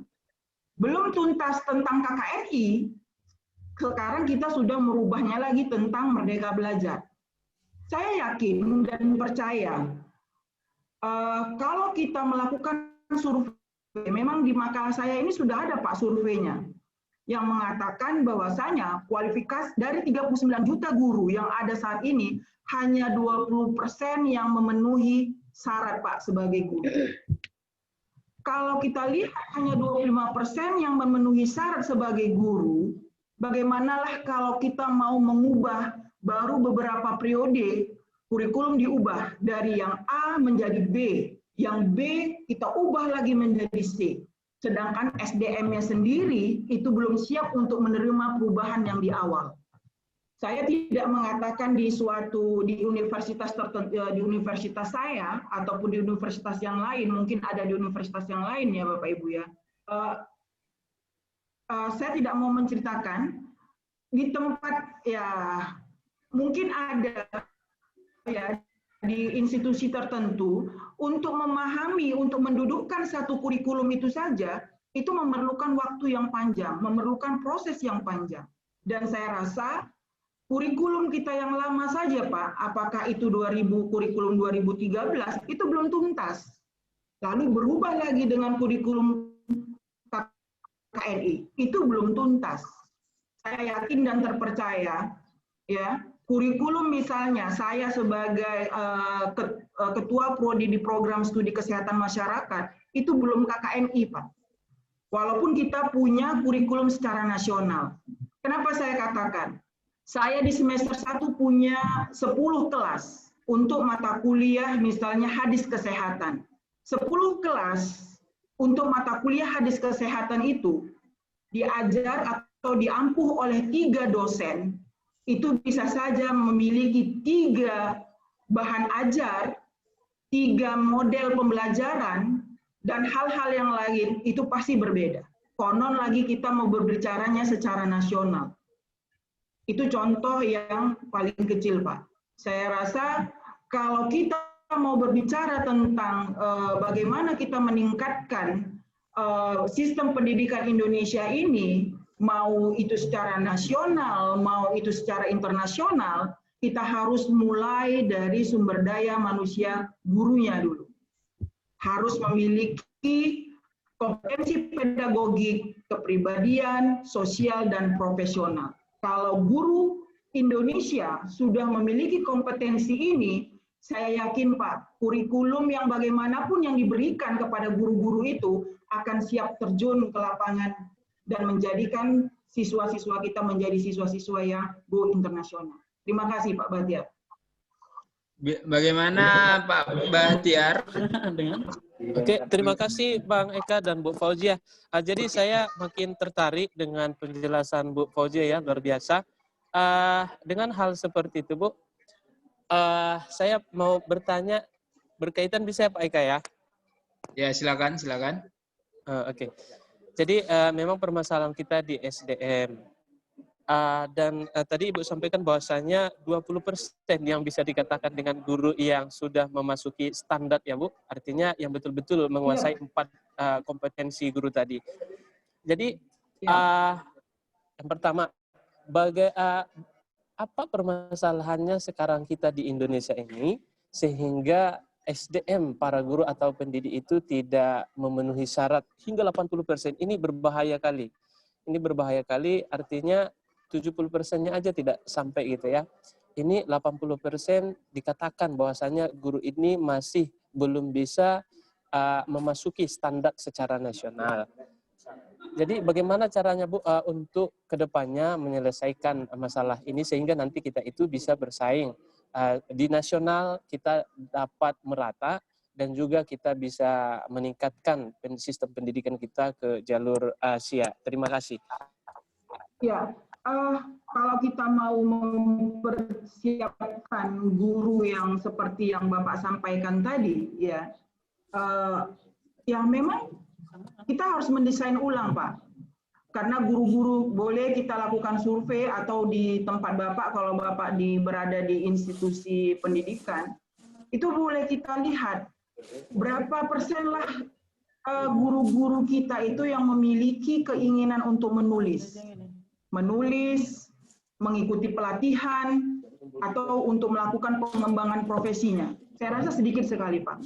Jadi yang perlu dilakukan oleh pemerintah itu terus mengawasi pembinaan, terus melakukan pembinaan terhadap profesi guru, Pak. Makanya kalau kita melihat uji kompetensi, ya, uji kompetensi guru-guru itu yang diminta adalah jurnal, portofolionya. Itu yang harus ditampilkan oleh guru-guru yang ingin mengikuti uji kompetensi. Tapi kalau kita melihat realitanya sekarang ini, guru-guru itu sangat rendah sekali, Pak, minatnya untuk menulis maupun untuk mengikuti pelatihan-pelatihan. Sehingga tidak akan ada perubahan-perubahan yang akan dia sampaikan kepada siswanya ataupun kepada mahasiswanya. Padahal bahan ajar yang paling baik itu adalah hasil dari penelitian yang dilakukan oleh guru ataupun oleh dosen yang diberikan, yang akan disampaikan kepada siswa. Itu lebih akurat, Pak. Dia akan update apabila kita memberikan bahan ajar itu berdasarkan hasil dari sebuah penelitian. Terima kasih, Pak. Oke, gimana Pak Bahtiar Siregar? Sudah cukup jelas? Jelas. Tidak ada kata cukupnya lagi. Sudah jelas. Jelas. Artinya ada pengawasan yang harus kita lakukan ya Bu. Pembinaan, pengawasan. Betul, betul, betul. Saya kembalikan kepada Pak Eka. Baik, Bapak Ibu. Selanjutnya ada yang ingin bertanya. Dipersilakan. 1 orang lagi ya.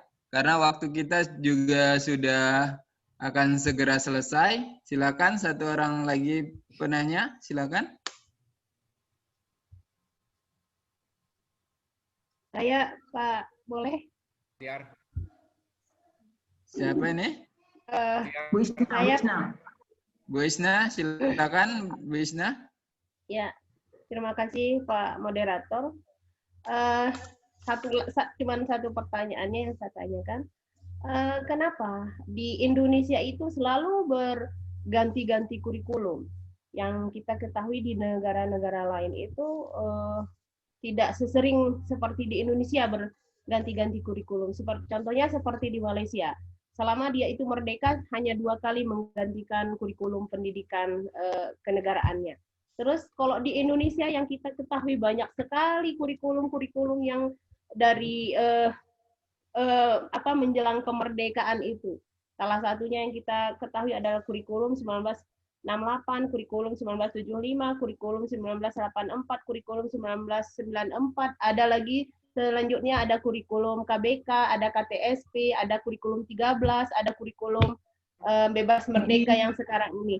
Yang menjadi pertanyaan kami kepada Bu Fauziah Nasution, kenapa di Indonesia itu selalu berganti-ganti kurikulum? Apa faktornya itu? Apa pengaruhnya itu? Makanya bisa jadi tidak tercapainya SDM tadi untuk guru, untuk apa ini. Itu saja. Kami kembalikan kepada moderator. Baik, terima kasih Bu Isna atas pertanyaannya. Langsung saja kita kembalikan ke pemakalah, langsung bisa dijawab ya Bu Fauziah, kenapa di Indonesia selalu berganti-ganti kurikulumnya? Oke, silakan Bu Fauziah. Terima kasih kepada Pak Eka dan kepada Bu Isna yang mempertanyakan kenapa ya kurikulum di Indonesia kita ini berganti menteri, bergantilah kurikulum atau bergantilah kebijakan. Saya agak sedikit takut nih Bu Isna menjawabnya ya, karena saya tidak mempunyai referensi kenapa itu harus bisa seperti itu. Tetapi kalau dari hasil persepsi saya ataupun hasil observasi yang saya sekarang yang saya rasakan, setiap orang ya itu akan selalu menunjukkan power atau kebijakan. Akan merasa tidak enak apabila di masa kekuasaannya, di masa pemerintahannya tidak mengeluarkan suatu kebijakan. Walaupun itu efeknya, apakah itu berdampak positif, apakah juga berdampak negatif. Sehingga seperti yang kita rasakan, tidak pernah ataupun tidak pernah yang berkelanjutan di tempat kita ini, Bu. Berganti menteri, bergantilah kebijakan terhadap kurikulum. Ya, saya tidak tahu itu apakah itu berefek atau berimbas kepada anggaran yang akan dikucurkan apabila kurikulum diganti di masa pemerintahan yang baru. Setiap pemerintahan yang baru akan berganti suatu kebijakan yang akan berimbas kepada pengucuran dana. Wallahu a'lam ya Bu, saya tidak tahu, saya tidak berani untuk mengatakan itu. Tetapi memang begitulah yang kita rasakan, Bu. Sehingga yang saya lihat sekarang ini adalah kepada sekolah-sekolah yang terutama kepada sekolah-sekolah negeri yang memang harus taat aturan terhadap apa kebijakan-kebijakan pemerintah. Sehingga mereka itu kalau kurikulum kata pemerintah berubah, mereka akan berubah.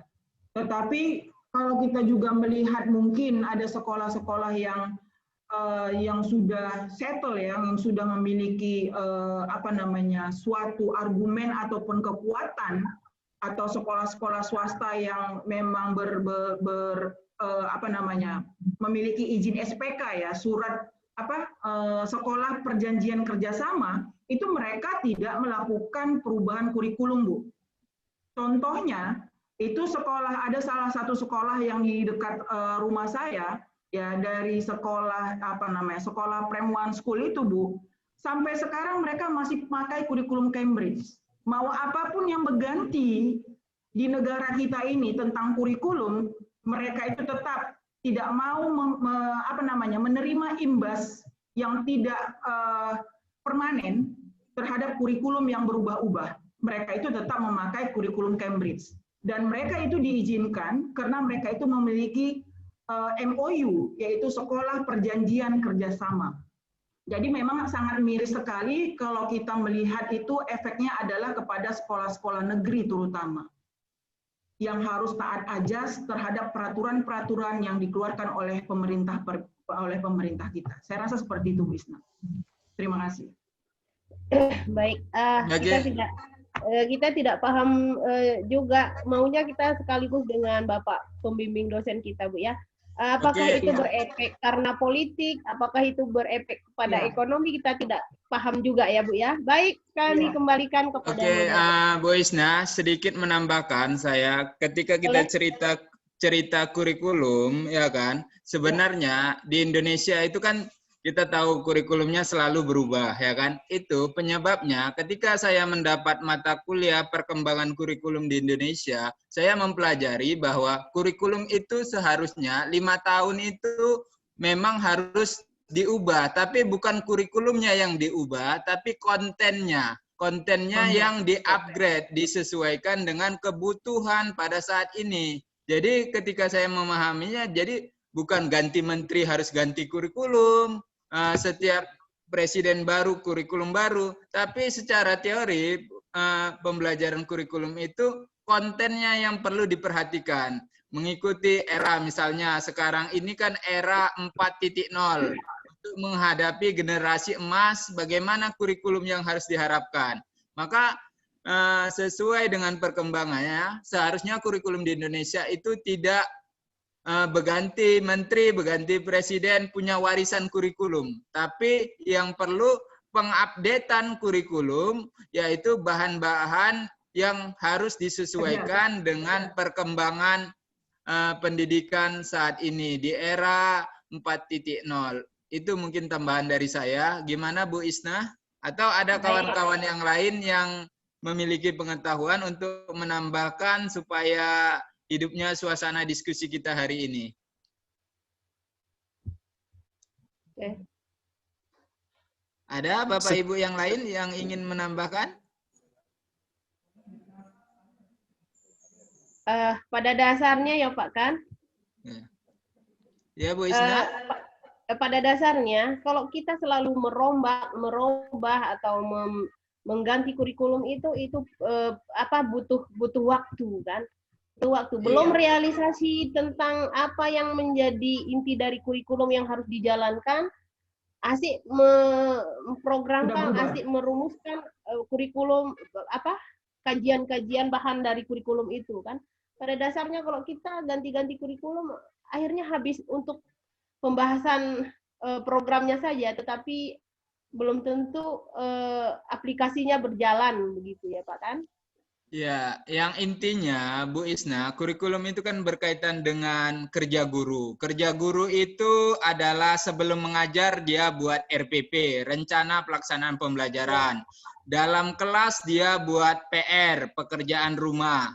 Dan di awal bulan guru itu mengharapkan RP, rupiah. Jadi artinya kurikulum di Indonesia ini supaya bagus, kita latih dulu gurunya dalam membuat RPP. Kalau gurunya sudah bisa merencanakan pelaksanaan pembelajaran, maka Permendikbud misalnya 21 tahun 2017 itu gurunya sudah buat RPP. Jangan ketika pengawas datang, RPP Ibu mana? Oh itu di lemari sebagai hanya dokumen. Padahal itu kurikulum yang harusnya dia tahu untuk lakukan di pembelajaran di kelas. Hanya pengawas datang, periksa kurikulum. Kurikulumnya mana RPP-nya? Ternyata RPP-nya sendiri aja dia tidak bisa membuatnya. Dia nempah sama orang lain untuk supaya cair tunjangan sertifikasi gurunya. Nah, ditempahnya dari lain. Maka dengan kurikulum yang saat ini dituntut itu dengan kurikulum Merdeka Belajar, itu cukup kurikulum 1 lembar, maka diharapkan gurunya dulu. Karena kalau guru nggak bisa buat RPP, gimana dia buat PR, gimana dia nerima RP. Udah itu kondisi Indonesia dengan sekarang ini ya kita tahulah guru honor itu gajinya di bawah UMR, ya kan 300.000 ada 600.000. Gimana dengan dia mau melaksanakan kurikulum yang seharusnya tuntutan pemerintah itu yang harus up to date, ya kan, yang harus bagus, yang ada ranah C1, C2, C3, C4, C5 dan C6, ranah kognitif, afektif dan psikomotoriknya. Jadi sebenarnya yang perlu diperhatikan dalam menyusun kurikulum itu ya sesuaikanlah dengan Permendikbudnya, Permendikbud nomor 24 tahun 2017 kalau yang sekarang dipakai. Jadi sebenarnya kalau cerita kurikulum ini kan ada kurikulum secara teori, ada hidden kurikulum. Hidden kurikulum itu kurikulum yang tersembunyi. Misalnya kalau di sekolah itu saya kasih contoh. Misalnya kurikulum yang tersembunyi itu misalnya kalau di sekolah itu apel pagi, setiap siswa apel pagi itu wajib membacakan surat pendek, misalnya Al-Fatihah, masuk kul huwallah, kul a'udzu birabbil falaq, dan kul a'udzu birabbin nas. Itu nggak ada di kurikulum secara tertulis, tapi hidden kurikulum yang diterapkan oleh lembaga. Masing-masing lembaga pendidikan baik SD, SMP, mereka memiliki hidden kurikulum selain kurikulum yang ditetapkan oleh pemerintah. Jadi hari ini kita lihat pemerintah itu membuat kurikulum, tapi ada di latar belakangi politik. Dari kegiatan kurikulum itu banyak yang bisa dihasilkan. Misalnya mendesain kurikulum. Setelah mendesain kurikulum, membuat pelatihan kurikulumnya, sosialisasi. Bahasa lainnya sosialisasi kurikulum. Setelah sosialisasi, praktek kurikulum. Habis itu nanti praktek kurikulumnya kepada guru-gurunya di sekolah. Jadi berjenjang ini. Sehingga dengan adanya kurikulum baru, proyek-proyek baru itu akan dihasilkan dari segi pelatihan, membuat kurikulumnya, banyak yang bisa dimanfaatkan. Maka itu kembali ke pemangku kebijakan di negara ini. Oke, itu saya rasa tambahan dari saya. Gimana Bu Isna? Baik Pak Eka. Nampak kali pengelola kurikulumnya Pak Eka Yusnaldin ya. Bertahan dia. Baik, kami banyak tampung. Pak Eka dapat proyek kurikulum, makanya Pak Eka menceritakan pengalamannya dari mensosialisasikannya, dari pengimplementasiannya, banyak proyek ini dapat. Iya Bu ya. Pantaslah sohih kali penyampaian itu. Itulah, nampak pengelolanya ya Pak. Ya baik, kami kembalikan. Gini ya Ibu, kita dalam menyusun RPP itu kan ada indikatornya Bu. Misalnya KI dan KD-nya itu sudah ada, ya kan? Dalam membuat indikator kita harus tahu dulu. Satu indikator itu tujuannya bisa 2 dan 3. Jadi berturun dia, nggak sembarangan. Kalau itu tidak dikuasai guru dalam membuat kurikulumnya, gimana dia bisa mau mengajar?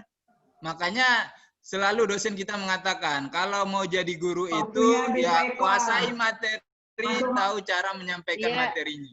Iya Pak Eka, paham. Mantap kali pengelola kurikulum. Pak Eka, di sesi kedua ini ada waktu Pak Eka nanti, tafsir Tarbawi. Tenang ya. Oke, gimana Bapak Ibu? Ya udah. Oke Pak Eka, siap.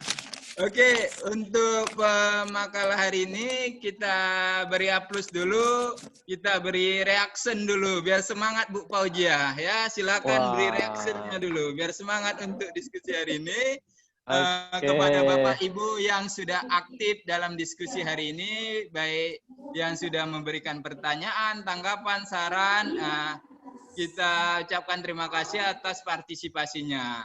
Baik, kita tutup diskusi kita pada mata kuliah Sistem Finansial hari ini dengan lafaz hamdalah. Saya kembalikan kepada Ketua Kelas. Assalamualaikum warahmatullahi wabarakatuh. Salam warahmatullahi wabarakatuh. Salam warahmatullahi wabarakatuh. Ya, Salam mereka udah warahmatullahi pemanasan wabarakatuh. itu. Ya, siap-siap mau tampil ya, udah pemanasan. Ya, pemanasan. Dia